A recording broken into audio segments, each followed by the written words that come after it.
Basic knitted structures.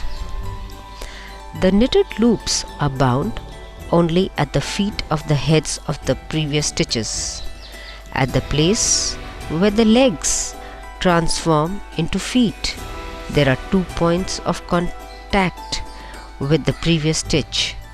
These are defined as the binding points. Thus, a stitches has 4 binding points. For example, 2 binding points at the head and 2 binding points at the feet of each stitch. 2 binding points, therefore, build a binding unit. Thus, a stitch has a total of 8 contacts points, 4 binding points and 2 binding units.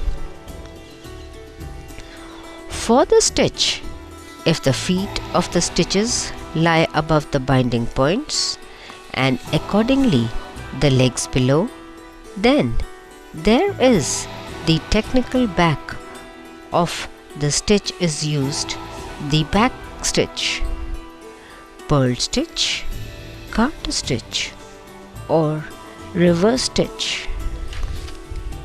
If the bottoms half arcs are below and the legs above, then this is the technical front of the stitch. This is called the face 4 stitch or plain stitch, stocking stitch, jersey stitch and flat stitch. Intermeshing a yarn loop towards the technical face side of the fabric produces a face stitch.